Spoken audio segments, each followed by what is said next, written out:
네, 여러분 반갑습니다. 계속해서 예수님께서 말씀하신 선교, 어떤 것들이 핵심인지 같이 또 살펴보겠습니다.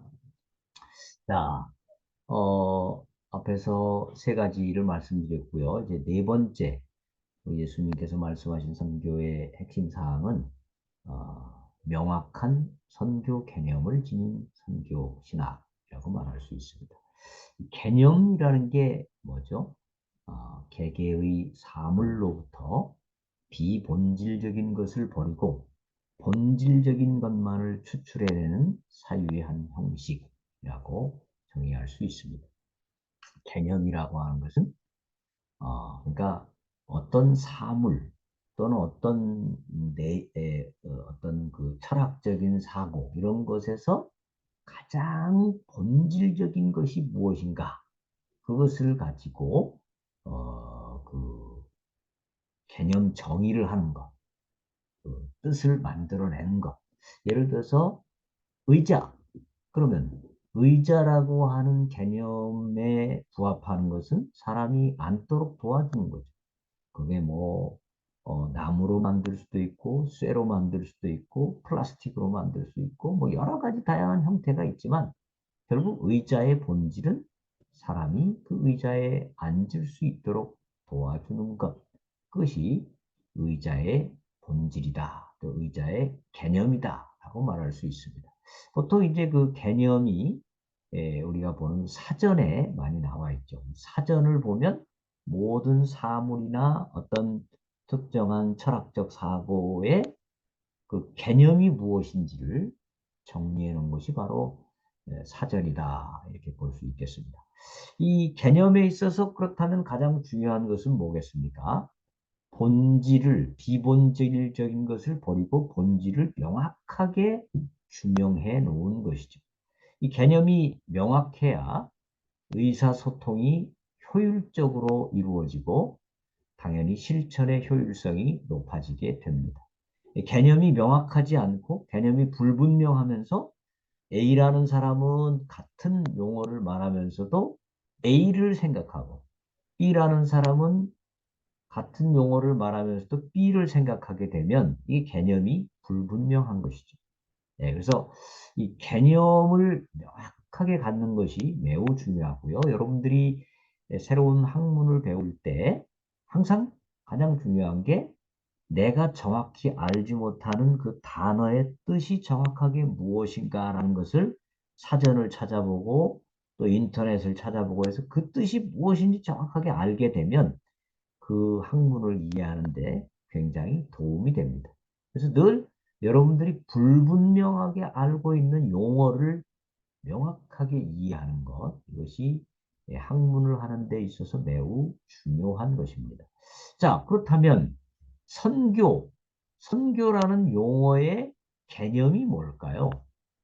이것을 사전을 찾아보면 쉽다고 그랬죠. 사전에 찾아보면 선교라는 용어는 기독교에만 있는 것은 아닙니다. 모든 종교가 다 나름대로 선교라는 그런 개념을 가지고 있죠. 그래서 이 선교라는 개념은 사전에 찾아보면 이렇게 나와 있습니다. 종교를 선전하여 널리 또 진리의 전파를 통한 종교의 확장 활동. 그러니까 이 선교를 할 때 최종 목적은 뭡니까? 그 종교가 널리 퍼져나가도록 만드는 것입니다. 근데 그걸 어떻게 그 목표를 이룹니까? 바로 진리의 전파를 통해서. 우리 기독교로 말하자면 예수님이 구원이시다. 예수님이 유일한 구원자시다. 라는 이 진리를 널리 전파해서 이 기독교가 널리 퍼져나가도록 만드는 것이 바로 선교라고 할 수 있겠죠. 우리 기독교가 2000년 전에 갈릴리 한 구석에서 아주 초라하게 시작이 됐지 않습니까? 그런데 그 기독교가 오늘날 25억 정도의 큰 숫자로 불어나게 된 이 부흥의 배경 뒤에는 바로 우리 선대 신앙인들의 피땀 흘린 헌신과 노력의 결과죠. 그들이 피를 흘려가면서 이 진리를 전파한 결과로 오늘 우리도 예수님을 믿게 되고 오늘날 이렇게 많은 사람들이 예수님을 믿게 된 것입니다. 이게 바로 선교죠. 선교의 결과죠. 그래서 선교는 바로 진리의 전파를 통한 종교의 확장 활동이다라는 것입니다. 이 선교라는 게 이제 영어로는 미션이라는 말로 많이 쓰이죠. 라틴어 미토, 내가 보낸다 라는 말에서 이 미션이라는 용어가 나왔는데요. 이 미션이란 말은 과거에는 당연히 선교사를 파송해서 선교하는 일에만 독점적으로 사용이 되었습니다. 그러나 이제 근래에 들어서서는 이 미션이란 말이 반드시 이루어야 할 사명 또는 중요한 일 그런 의미로 많이 사용이 되고 있습니다. 그래서 어떤 회사나 학교나 또는 어떤 기관이 우리가 반드시 해야 할 사명은 이것이다 라는 것을 적어 놓은 것이 바로 미션 스테이트먼트 사명 선언문이죠. 그 다음에 뭐 영화 같은 데서도 반드시 해야만 하는 일이라는 의미로 미션이라는 말을 많이 쓰죠. 그래서 그 미션 임파서블이라는 영화 있잖아요. 네, 거기 보면 그 주인공이 아주 뭐 정말 도저히 달성하기 불가능한 그런 미션을 받죠. 그것을 이제 결국 마지막에 이루어낸다. 이런 내용인데 바로 이제 미션 임파서블이죠. 예, 그래서 그런데 선교가 꼭 이루어져야 하는 중요한 과업 그건 맞죠. 선교가 꼭 이루어져야 되는 과업인 것은 맞습니다. 그러나 그렇다고 중요한 일이 다 선교라고 말하는 것은 곤란합니다. 선교가 아주 중요한 일이다. 그건 맞아요. 그런데 에, 중요한 일이 다 선교라고 말하는 것은 논리의 모순입니다. 예를 들어서 아버지는 참 사랑이 많으신 분이다. 나를 사랑해 주시는 분이다. 그런데 반대로 나를 사랑해 주시는 분은 아버지다. 라고 말하면 그게 맞는 말일까요? 맞지 않죠. 네. 나를 사랑해 주는 분이 많죠. 그러나 그 사람들이 다 아버지가 될 수는 없습니다. 근데 이 선교를 자꾸 이렇게 반드시 이루어야 할 중요한 사명 이런 의미로 자꾸 만들면서 선교의 개념이 너무 넓어지고 너무 폭이 넓어지니까 데이빗 보시라고 하는 분은 이런 얘기를 했습니다. 궁극적으로 선교는 정의할 수 없다. 아니 선교를 정의할 수 없다는 거예요. 너무 선교의 개념이 넓어지고 이 사람은 이게 선교라고 생각하고 저 사람은 저게 선교라고 생각하고 선교의 개념이 너무 넓어지다 보니까 선교를 정의할 수조차 없게 되었다. 이게 오늘 현대 선교의 참 문제가 아닐 수 없습니다. 여러분 개념이 불명확하면 그만큼 그 실천이 어려워지는 것이죠. 그런 점에서 스티븐 닐이라고 하는 분은 중요한 일을 다 선교라고 보는 경향에 대해서 굉장히 우려하면서 만약 선교라는 용어를 이렇게 포괄적으로 쓰려면 세계 복음화만을 핵심으로 하는 그런 용어를 새롭게 만들어야 된다. 이렇게 주장한 바 있습니다. 왜요?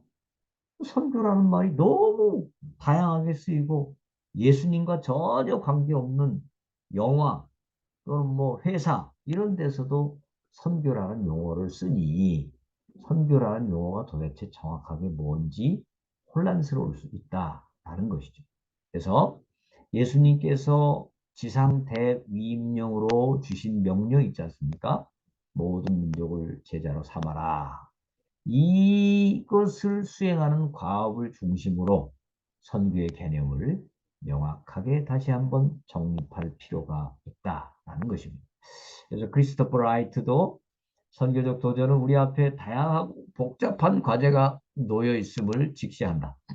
그 구절에 담긴 단어들의 완전한 의미에서 볼 때 세계 복음화는 예수님이 승천하시기 전 제자들이 그 명령을 주셨을 때와 마찬가지로 지금도 교회의 긴박한 우선순위로 남아있다. 선교를 이야기할 때 가장 중요하고 가장 긴급하게 해야 되는 우선순위는 바로 제자 삼는 것, 구령, 여기에 있다라는 것입니다. 통전적 선교에서처럼 복음화 이것뿐 아니라 인간화, 정의와 평화, 창조 질서 보존 이게 다 똑같이 중요한 선교라고 말하는 것은 결국 선교의 본질을 희석시켜버리고 개념의 혼동을 가져올 위험성이 있는 것입니다. 그래서 개념을 명확하게 할수록 더 좋다. 그래야 더 효율적으로 선교가 이루어지고 우리 주님께서도 그렇게 말씀하셨던 것입니다. 자, 다섯 번째는 방법의 유연성을 고려하되 효율성을 중시하는 신학이 되어야 된다라는 것입니다. 우리의 선교 목표는 변할 수 없죠. 네, 이것은 주님께서 주신 것이기 때문에 주님 다시 오시는 날까지 우리는 이 선교 목표를 계속 가지고 가야 됩니다. 그러나 방법은 시대의 상황과 필요에 따라서 다양한 변화를 추구해야 되겠죠. 하지만 모든 방법을 다 수용할 수는 없습니다. 그 방법이 목표 설정에, 목표 수행에 도움이 되는 방법도 있고 목표 수행에 도움이 안 되는 방법도 있기 때문에 방법을 잘 고민해야 될 것입니다. 그리고 언제나 이 주어진 목표를 위해서 가장 효율적인 방법이 무엇일까? 이것을 연구하고 개발해야 됩니다. 자, 시간과 물질과 인력이 제한되어 있고 주님의 재림이 언제일지 알 수 없기 때문에 우리는 시간이 많지 않습니다. 또 인력도 매우 제한되어 있습니다. 그렇기 때문에 우리는 이 제한된 시간과 재원과 에너지를 가지고 최선으로 효율적인 방법을 자꾸 찾아내고 추구해야 됩니다. 이런 점에서 모든 목표를 다 한꺼번에 하겠다는 이 통전적 선교, 이것은 심각한 한계점을 지니고 있는 것이죠. 자, 예수님께서 제자들을 파송하시는 상황에서 이방인의 길이나 사마리아인의 길로 고을로 가지 말고 이스라엘 집에 잃어버린 양에게로 가라. 이렇게 명령하신 이유. 이건 전략적 차원에서도 12명, 즉 6팀을 파송하시는데 이방인의 마을까지 너무 멀리 가는 것은 효율성이 떨어질 수 있기 때문에 우리 주님께서 하신 명령이다. 즉 우리 주님도 효율성을 매우 중요하게 생각하신 것이죠. 우선순위를 설정하지 않고 모든 것이 다 중요하니까 다 해야 된다는 방식은 효율성을 침해하고요. 지나치게 그런 점에서 포괄적인 선교 개념이 될 수 있죠. 이런 점을 우려하면서 스테픈 밀은 모든 것이 선교면 아무것도 선교가 아니다. 이런 유명한 명언을 남겼습니다. 모든 것이 선교, 모든 방법이 다 좋다. 그러면 이건 결국 선교의 본질을 이루어낼 수가 없기 때문에 아무것도 선교가 아니다. 이렇게 말하는 것입니다. 변화가 빠르고 그 충격이 큰 시대일수록 경쟁을 뚫고 발전하기 위해서는 핵심 역량을 강화해야 될 필요가 있습니다. 여러 가지 일을 다 할 수 있겠지만 그 중에서도 가장 중요하고 내가 가장 잘 할 수 있는 일에 몰두할 필요가 있습니다. 즉 선택과 집중을 강화할 때 효율성이 높아지고 성공의 가능성이 높아지게 되는 것입니다. 일반적으로 어, 실패하는 인생들 보면 너무 쓸데없이 많은 것에 에너지를 쏟는 경우가 있습니다. 이것도 하고 저것도 하고 뭐 취미도 너무 많고 그러면서 정작 자기가 그 시간에 꼭 해야 될 가장 중요한 일에 몰두하지 못하는 경우 결국 실패로 이어질 가능성이 많죠. 이종성 학장님도 교회론 일본에서 이런 이야기를 하셨습니다. 교회가 필요에 따라 사회운동에 동참할 수 있으나 그것은 어디까지나 비본래적인 것이다. 사회운동 좋습니다. 그러나 이것은 선교의 본질이 아니고 비본질적인 것이다. 그러므로 교회는 먼저 해야 할 일을 먼저 하고 나중에 해도 좋은 일은 나중으로 돌리는 것이 옳다. 우리는 물론 사회개혁에 관심을 가지고 있다. 그리고 우리가 그러한 관심을 가지고 있으므로 그런 개혁에 도움을 주기도 한다. 그러나 사회가 근본적으로 필요로 하는 것은 개혁이 아니라 구원이다. 그렇죠? 이 사회가 진정 필요로 하는 것은 잘 사는 거, 복지 이런 것도 필요하지만 우리 성경의 근거에서 볼 때는 이 세상에 필요로 하는 것은 구원이죠. 근데 이 구원은 교회만이 이 구원을 제공합니다. 교회만이 이 보화를 가지고 있습니다.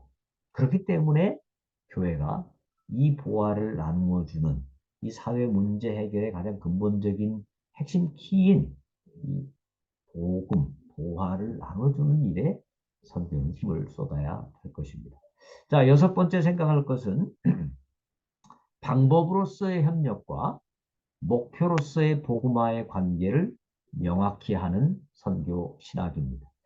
우리 통합교단의 선교 개념은 에큐메니칼적 복음주의 신학입니다. 그러니까 우리는 WCC 신학과 복음주의 신학을 동시에 추구합니다. 근데 여기에서 이 WCC 신학과 복음주의 신학을 동시에 추구할 때 이 두 가지 신학의 관계가 무엇이냐에 대해서는 우리 교단 안에 굉장히 다양한 입장이 있는 것 같습니다. 어떤 사람은 에큐메니칼이 더 중요하다라고 생각하는 사람도 있고요. 또 다른 사람은 복음주의가 더 중요하다라고 생각하는 사람도 있고요. 어떤 사람은 이 두 가지가 똑같이 중요하다라고 생각하는 사람도 있습니다. 그런데 이 복음주의 신학의 관심은 세계 복음화죠. 세계 복음화. 에큐메니칼 신학의 관심은 이 협력과 사회 행복이죠. 예. 자, 그렇다면 이 둘은 분명히 서로 추구하는 목표가 다른데 이 둘을 어떻게 조화를 시킬 수 있겠는가? 이 둘을 어떻게 우리가 관계 설정을 하는 것이 좋겠는가? 라는 걸 생각해 볼 필요가 있습니다. 첫 번째는 세계 복음화는 선교의 목표로 보는 것이 좋습니다. 목표. 세계 복음화. 이 세계 복음화를 우리 선교의 목표로 봐야 된다. 그 다음에 에큐메니칼 선교는 이게 선교의 방법과 자세로 보는 것이 좋겠습니다. 자, 전통적인 선교는 목표에 너무 집중한 나머지 방법적인 차원에서 윤리성을 상실한 측면이 없지 않아 있습니다. 네, 그래서 전통적인 선교에서 꼭 보완해야 될 것은 바로 윤리성, 윤리성. 윤리성을 어떻게 보완할 것이냐. 이게 중요하죠. 따라서 선교의 방법과 선교를 수행하는 태도에 있어서는 철저히 윤리적인 자세, 즉 에큐메니칼 정신, 협력하고 상대를 존중하고 이런 자세를 갖는 것은 매우 중요합니다. 일방적이고 자기중심적이고 자기 세력만을 무한대로 확장하려는 자세가 아니라 철저히 상대를 존중하고 또 배려하고 사랑하는 자세로 선교하는 것은 매우 중요합니다. 우리가 선교지에 가보면 선교지 사람들의 모습이 굉장히 좀 저급한 것처럼 보일 수 있습니다. 그들이 시간도 잘 안 지키고 또 책임도 잘 안 지고 약속도 잘 안 지키고 굉장히 게으르고 거짓말만 하고 이런 경우가 있습니다. 그럴 때 우리가 그들을 무시하고 그들을 아주 우습게 생각하는 그런 자세를 갖게 되면요. 그들이 그것을 금방 알아채고 우리에 대해서 마음문을 자꾸 걸어 닫게 됩니다. 그들이 비록 부족한 점이 있다 할지라도 그들을 존중하고 그들이 하나님의 사랑의 자녀임을 잘 인식하고 그들을 철저히 사랑하면서 예의 바르게 그들을 잘 섬기고 복음화시키는 일. 이거 아주 중요하죠. 네. 그런데 이 WCC의 선교의 방법으로 생각지 않고 선교의 목표로 생각을 하게 되면 거기서부터 문제가 발생이 됩니다. 선교의 방법까지는 좋아요. 그런데 선교의 목표를 세계 복음화로 생각지 않고 WCC에서 말하는 것처럼 평화로운 사회 만들고 잘 사는 사회 만들고 복지사회 만드는 것이 선교의 목표인 것처럼 생각하게 되면 결국 하나님 없는 하나님 나라가 돼버릴 수 있다라는 것입니다. 두 번째 생각할 것은 순차성에 대한 고려입니다. 교회가 세상을 섬기는 길, 즉 인간화의 과제는 기본적으로 세상에 복음을 전하는 일을 통해서 이루어진다라는 것입니다. 자, 둘 다 중요하죠. 우리가 세상을 좋은 세상으로 만드는 것도 중요하고 세상에 복음을 전하는 것도 중요하죠. 그러나 우리 기독교의 기본적인 관점은 뭐냐면 복음을 전해서 이 세상이 좋아진다. 이 세상이 변한다라는 것입니다. 그렇기 때문에 복음은 뿌리에 해당되고 그 다음에 세상을 잘 살게 만드는 것은 그 뿌리에서 나온 열매다. 이렇게 생각해 볼 수 있습니다. 네, 어떤 것인지 뿌리가 없으면 열매가 가능하지 않죠. 반드시 뿌리가 먼저 있어야 그 뿌리가 든든하게 서갈 때 거기서부터 나무가 자라고 열매가 맺혀지는 거지 않습니까? 사람도 마찬가지죠. 출생이 있어야 그 다음에 성장이 있는 것이죠. 출생도 없이 성장이 있을 수는 없습니다. 마찬가지로 복음 전도는 선교의 가장 중요한 뿌리이고 세계 변혁의 뿌리이기 때문에 항상 복음 전도를 매우 중시해야 된다라는 것입니다. 빛의 톰, 하나님의 선교를 라는 책을 쓴 이 빛의 도움이라고 하는 분도 이런 얘기를 합니다. 그러므로 예수의 나라에 참여하는 일은 항상 회개와 뗄 수 없는 관계에 있다. 이 점에 주의를 기울이지 않는 사람은 교회와 선교에 있어서 항상 그릇된 목표를 세울 것이며 아무리 경건한 일을 수행한다 해도 그는 세상 나라 속으로 빠져들어가게 될 것이다. 세상 나라와 똑같은 나라를 만드는 것. 이것은 회개가 없는 선교, 복음 전도가 없는 선교가 바로 세상 나라 속으로 빠져들어가는 선교가 될 것이다. 이렇게 빛의 도움이 말해 주었습니다.